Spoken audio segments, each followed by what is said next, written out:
Now, it is a new year, and that means several new laws are going into effect throughout the Northwest. And we wanted to highlight a few that you should be aware of. A big one here in Oregon that should have an impact here in Portland is penalties for using drugs on public transit are going up. Using drugs on transit was always prohibited, but it was not grounds for arrest when Measure 110 was in effect.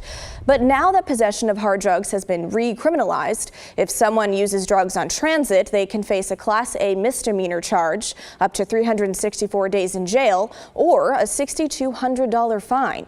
They're also eligible for state-funded drug addiction treatment programs. All right, the next one, if your iPhone breaks, you were pretty much out of luck trying to get it fixed anywhere but Apple. Until now.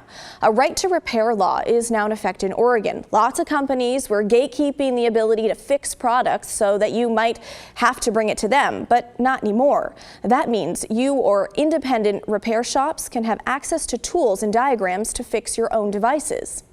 And school buses in Oregon can now have external cameras installed to catch drivers who illegally pass buses that are stopped within their red lights or on stop sign or when their stop sign is out. The school districts can send the video to law enforcement. Anyone who drives past the bus when it's stopped can potentially get a ticket. Also, school board meetings are now required to be recorded and made public. Many districts already do this, but tiny districts with fewer than 50 students do not have to worry about it. And for districts that have spotty internet access, an audio recording is just fine. Executive sessions, though, are still private. Now to a few in the state of Washington.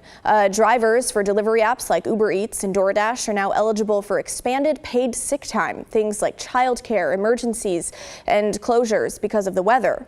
And there are now more criminal penalties for drivers who hit and kill what the state calls vulnerable users of the road. Think pedestrians, cyclists, and those who use wheelchairs.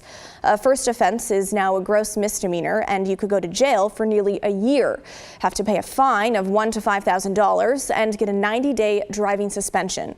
The state is also establishing a hate crimes hotline overseen by the Attorney General's office. It'll provide trauma-informed support for victims and help them contact law enforcement if needed. And one more workplace safety law for exotic dancers in Washington. Strip club employees must complete training on topics including human trafficking and first aid.